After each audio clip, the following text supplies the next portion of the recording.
Hi friends, this is Sirisha, Assistant Professor in Mathematics, Department of SNH, Chevrolet Engineering College. In last class we discussed about methods for finding valid arguments in theory of inference.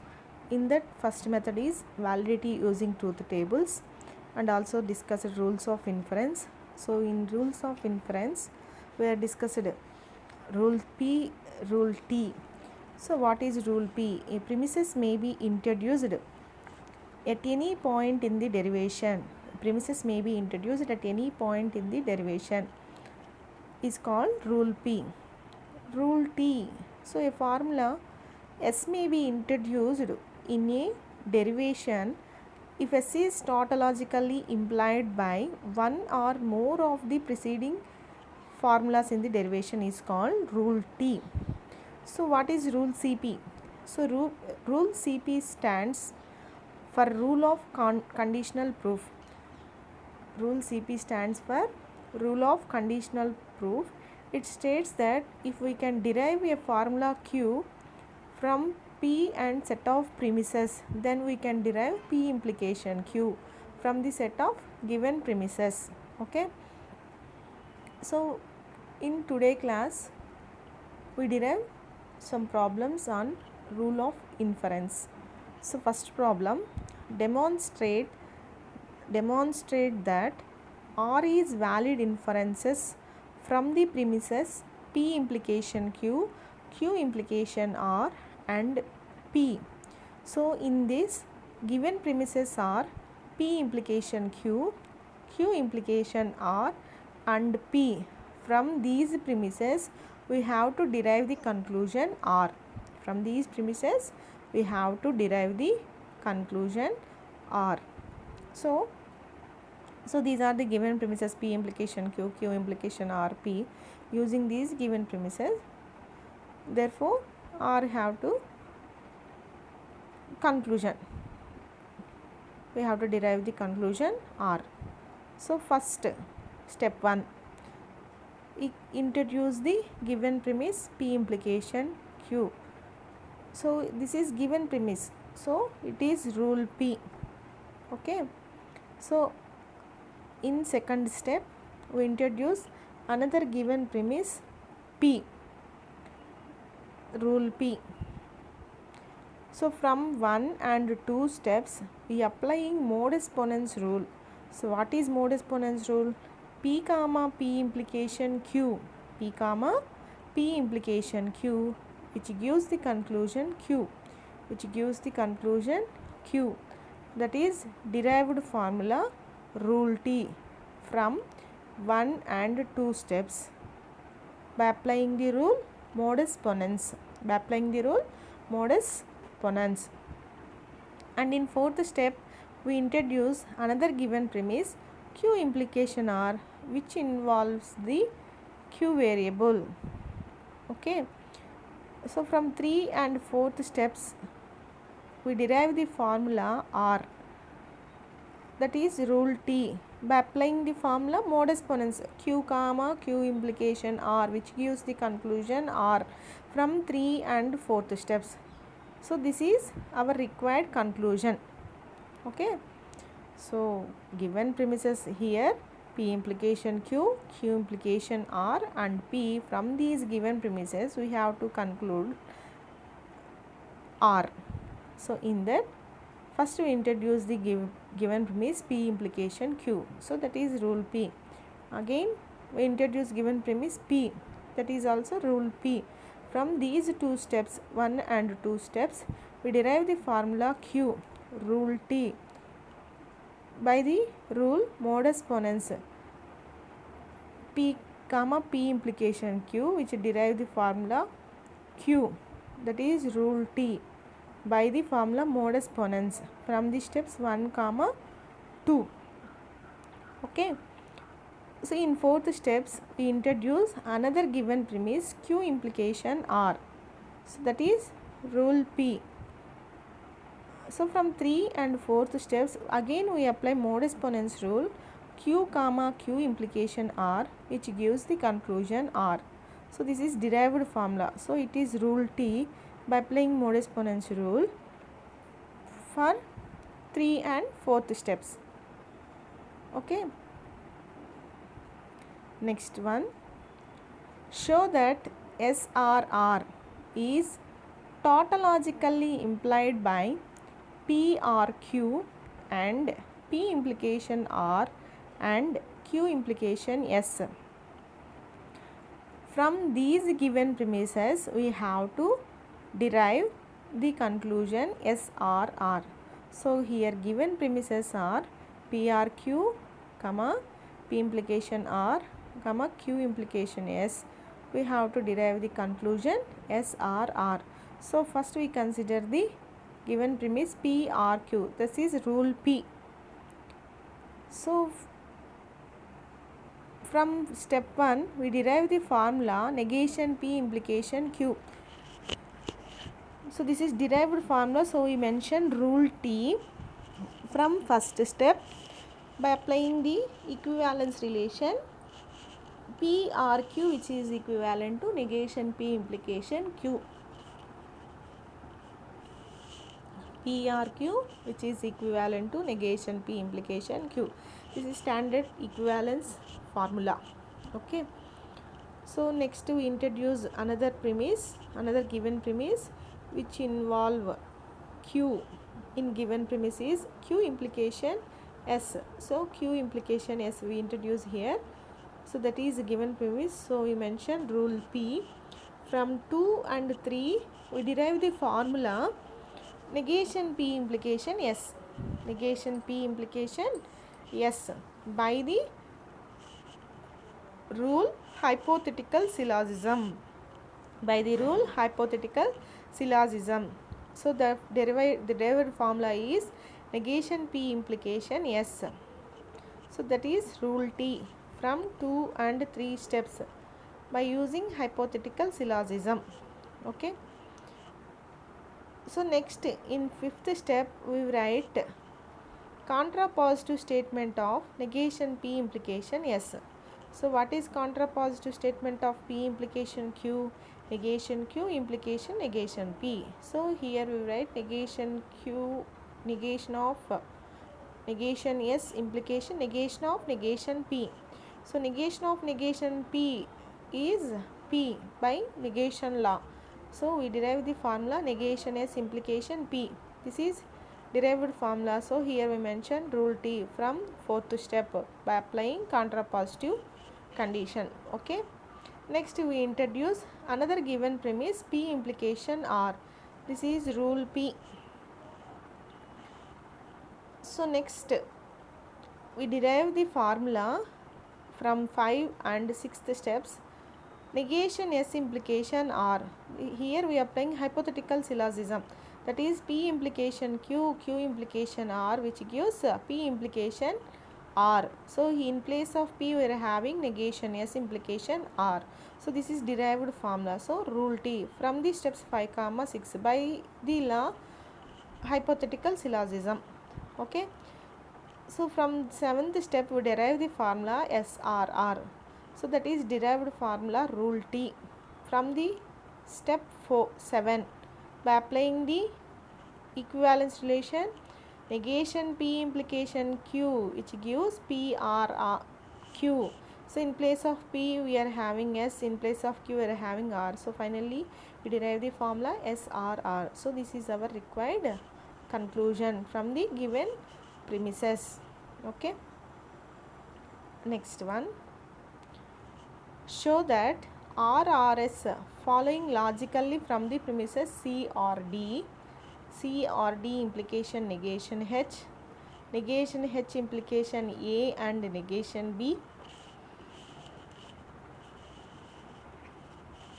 and A and negation B implication RRS. A and B implication RRS. So from these given premises we have to derive the conclusion RRS. Okay. So here given premises are CRD and CRD implication negation H, negation H implication A and negation B, and A and negation P implication RRS. So first we introduce the premise CRD implication negation H. So this is rule P. So next we introduce another formula which involves the any variable of before premise, so that premise is negation H implication A and negation B. So negation H implication A and negation B, this is given premise, so we mention a rule P. From these 1 and 2 steps we derive the formula CRD implication A and negation B by the rule of hypothetical syllogism from the steps 1, 2. So this is derived formula, we mentioned rule T. Okay, CRD implication A and negation B, this is rule T, and from the steps 1, 2 applying the rule hypothetical syllogism. Okay, next we introduce another given premise which involves the preceding premise. So A and negation B implication RRS. So from third and fourth steps we derive the formula CRD implication RRS. CRD implication RRS. Okay, so that is rule T 3, 4 and hypothetical syllogism. Rule T 3, 4 from 3 and 4th steps by applying the rule hypothetical syllogism we derive the formula CRD implication RRS. So next we introduce another given premise CRT, that is rule P. So from 5 and 6th steps by applying modus ponens rule we derive the formula RRS. So what is modus ponens rule? P comma P implication Q which gives the conclusion Q. So in place of Q we are having RRS. So from 5th and 6th steps we derive the formula RRS by applying modus ponens rule. Hence the result. Okay, hence the result.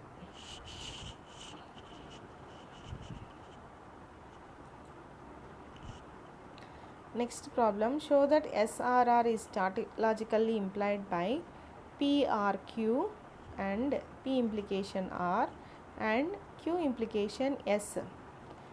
So from these given premises we have to derive the conclusion SRR.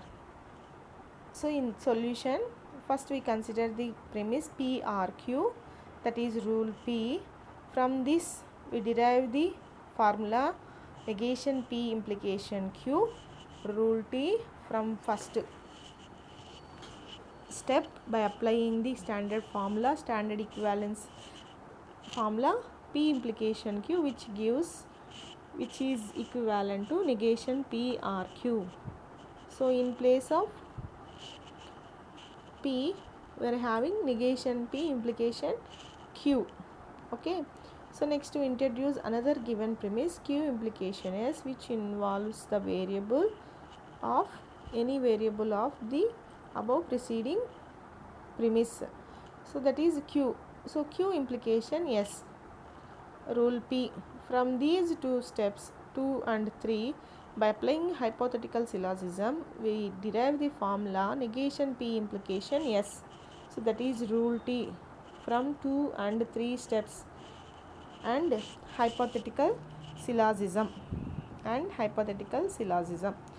So next we write contrapositive statement of P implication Q, that is negation Q implication negation P. So negation S implication negation P, rule T from 4th step by applying the equivalence relation P implication Q which is equivalent to negation Q implication negation P, negation Q implication negation P.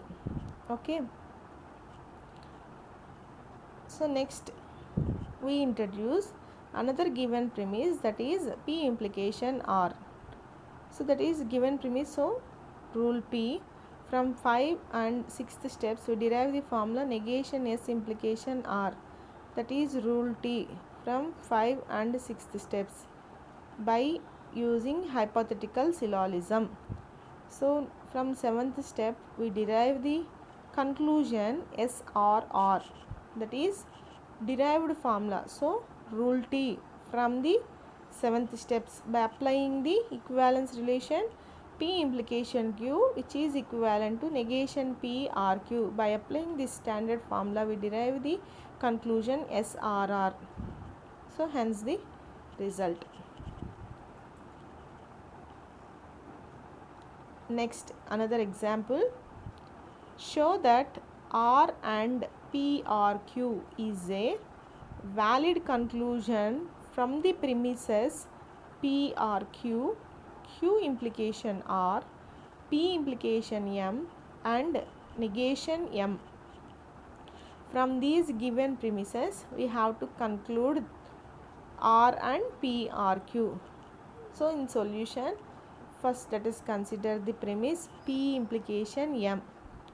So this is given premise, so rule P, and introduce another premise negation M, that is rule P, negation M, rule P. So from first and second steps by modus tollens rule, we derive the conclusion negation P. So what is modus tollens rule? P implication Q, negation P comma P implication Q, which gives the conclusion negation Q. This is modus tollens rule. So here we are applying modus tollens. We derive the formula negation P, that is rule T from 1-2 steps and modus tollens. So PRQ rule P, PRQ rule P. So Q rule T from 3 and 4th steps by disjunctive syllogism. So what is disjunctive syllogism? Negation P comma PRQ, which gives Q, negation P comma PRQ, which gives Q. So we derive the formula Q rule T from 3 and 4th steps and disjunctive syllogism. Okay, next we introduce another given premise Q implication R, rule P. So next from 5th and 6th steps we derive the formula R by applying modus ponens rule. Modus ponens rule we derive the formula R, that is rule T from 5th and 6th steps and applying the rule modus ponens. So from 4 and 7 we derive the formula. In 4th step we are having PRQ, in 7th step we are having R. So from 4 and 7 we derive the formula R and PRQ. This is rule T from 4 and 7 steps and by the rule P comma Q, which gives P and Q, which gives P and Q. Hence the result. Next one, example. Show that negation Q comma P implication Q, which gives the conclusion negation P. So here negation Q and P implication Q are the given premises. Using these premises we have to derive the conclusion negation P. So we first consider the premise P implication Q, that is rule P. Next step we write contrapositive statement of given premise negation Q implication negation P. This is derived formula. So it is rule T from first step by the equivalence relation contrapositive P implication Q, which is equivalent to negation Q implication negation P. So in third step we introduce another premise negation Q, that is rule P. So negation Q implication negation P, negation Q, we derive the formula negation P, rule T from 2 and 3 by applying the formula modus ponens and modus ponens. So negation P, rule T, 2 and 3 and modus ponens, hence the result. So this is our required conclusion, negation P. Here we are applying modus ponens to second and third step. So what is modus ponens rule? P comma P implication Q, which gives the conclusion Q. In place of Q we are having negation Q. So negation Q. So P, negation P. So we derive the formula negation P. This is rule T from 2 and 3 steps by applying modus ponens, hence the result. Thank you.